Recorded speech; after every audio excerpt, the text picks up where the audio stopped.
मैं हूं संदीप आर्य और हम आज से शुरू कर रहे हैं हमारा यूट्यूब चैनल जिसका नाम है एजुकेशन विद संदीप, जिसमें हम सबसे पहले पढ़ने वाले हैं पटवारी एग्जामिनेशंस के लिए पंचायती राज एवं ग्रामीण अर्थव्यवस्था।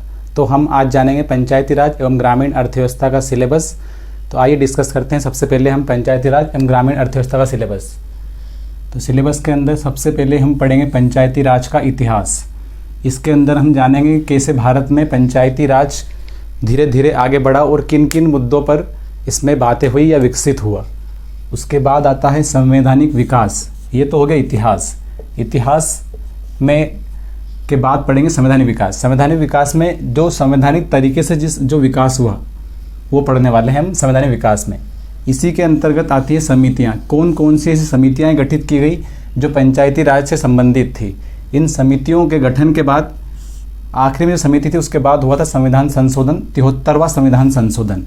ये एक महत्वपूर्ण संविधान संशोधन था, तो इसके बारे में हम डिटेल से जानेंगे। इसी के साथ था 74वां संविधान संशोधन। इन दोनों संविधान संशोधनों के द्वारा हमारे यहाँ पंचायती राज एवं नगर पंचायत दोनों का विकास हुआ था, जो यहाँ से संवैधानिक तौर पर इनका विकास कर दिया गया था। जिसके बाद अगला टॉपिक होगा मध्य प्रदेश में पंचायती राज। इस टॉपिक में हम पंचायती राज को मध्य प्रदेश के संदर्भ में विशेष रूप से पढ़ेंगे। मध्य प्रदेश में पंचायती राज कैसे विकसित हुआ। उसके बाद अगला आता है ग्राम पंचायत के अंतर्गत ग्राम सभा। तो हम ग्राम सभा की बैठकें कब कब होती है, इसका कार्यकाल कितना होता है, इसके क्या क्या कार्य होते हैं, इन सबको जानेंगे। उसी के आगे होगा ग्राम पंचायत। अपने यहाँ तीन स्तर पर पंचायतें हैं, ग्राम पंचायत, जनपद पंचायत और जिला पंचायत। इन तीनों को हम अलग अलग तरीके से इनके कार्यकाल, इनके कार्य और इनमें क्या क्या बैठकें कब कब होती है ये सब जानेंगे। इन सब को जानने के बाद आएगा नगर पालिका, जो कि 74वां संविधान संशोधन के तहत हुआ था। इसमें हम नगर पालिका, नगर निगम आदि के कार्यकाल वगैरह सब कुछ इसमें देखेंगे। इसके बाद आता है हमारे मध्य प्रदेश में एक अधिनियम आया था, पेशा अधिनियम। पेशा अधिनियम आया था 1996। इसको जानेंगे, पेशा अधिनियम को। यहाँ तक होता है हमारा पंचायती राज का सिलेबस। इस पंचायती राज के सिलेबस को हम एक एक टॉपिक इस टॉपिक के हिसाब से ही कवर करेंगे। इसमें एक और सेगमेंट आता है पंचायती राज का ग्रामीण अर्थव्यवस्था। ग्रामीण अर्थव्यवस्था में सबसे पहला और सबसे महत्वपूर्ण टॉपिक होगा कृषि, क्योंकि कृषि ग्राम का आधार होता है।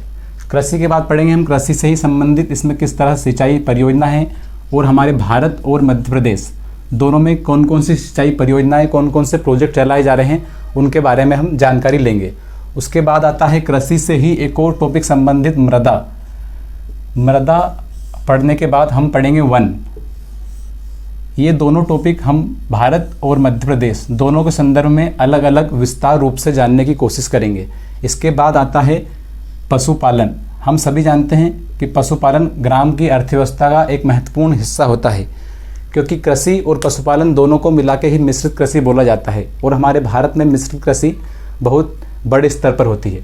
पशुपालन पढ़ने के बाद हम पढ़ेंगे पंचवर्षीय योजनाएं।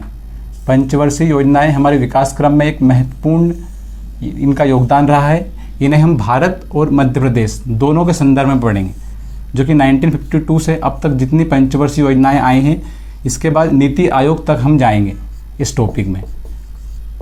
उसके बाद आएगा विकास कार्यक्रम। पंचायती राज से संबंधित एवं ग्रामीण अर्थव्यवस्था संबंधित दोनों टॉपिक संबंधित जितने भी विकास कार्यक्रम हमारे यहाँ चलाए जा रहे हैं उनको इस टॉपिक में हम डिटेल से जानेंगे। इसी में हम योजनाएं भी पढ़ेंगे। योजनाएं भारत और मध्य प्रदेश सरकार दोनों की पढ़ेंगे। उसके बाद आएगा अर्थव्यवस्था के टॉपिक में उद्योग, खनिज और ऊर्जा। हमारे यहाँ कौन कौन से उद्योग कब कब लगाए गए, कहाँ कहाँ पर स्थापित किए गए, किस किस खनिज से हमारे यहाँ पे मिलता है, और ऊर्जा के कौन कौन से संसाधन हमारे भारत और मध्य प्रदेश में पाए जाते हैं, इन सभी के बारे में हम विस्तार पूर्वक चर्चा करेंगे। इसके बाद हमारा अगला टॉपिक आता है ग्रामीण विकास संस्थान। अलग अलग स्तर पर अलग अलग संस्थान स्थापित किए जाते हैं, तो हम अभी इस टॉपिक में ग्रामीण विकास से संबंधित जितने भी संस्थान होंगे हम उनको विस्तार पूर्वक पढ़ेंगे। इसके बाद आता है पंचायत ग्रामीण अर्थव्यवस्था के टॉपिक में भूमि सुधार, क्योंकि हम कृषि पढ़ रहे हैं और कृषि में भूमि का एक महत्वपूर्ण योगदान होता है।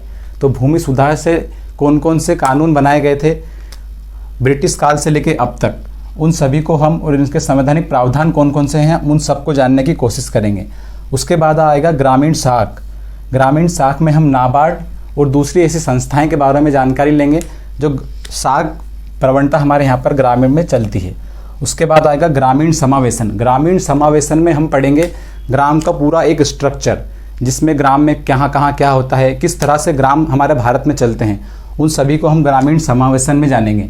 इसके बाद हमारा टॉपिक होगा एक पटवारी के कार्य, क्योंकि हम पटवारी एग्ज़ाम के लिए इस टॉपिक को पढ़ने वाले हैं। तो हम पटवारी के क्या क्या कार्य होते हैं, वो किस आधार पर किस स्तर तक अपने कार्य करता है और उसकी क्या क्या शक्तियाँ होती है, उसको हम पढ़ेंगे पटवारी के कार्य। तो ये है हमारा पूरा सिलेबस पंचायती राज एवं ग्रामीण अर्थव्यवस्था को। इन टॉपिक को हम विस्तार पूर्वक एक एक पॉइंट, एक एक मुद्दे पर चर्चा करेंगे, फैक्ट, कंसेप्ट सब कुछ अलग अलग जानने की कोशिश करेंगे, ताकि परीक्षा में इनसे हम ज़्यादा से ज़्यादा प्रश्न बना सकें। तो कल से हमारा स्टार्ट होगा पहला टॉपिक पंचायती राज का इतिहास। इसी तरह हम एक एक टॉपिक को बहुत विस्तार से अलग अलग लेक्चर्स में कवर करेंगे और हमारा यह टॉपिक पूरा कम से कम 20 से 25 लेक्चर में हम ख़त्म करेंगे।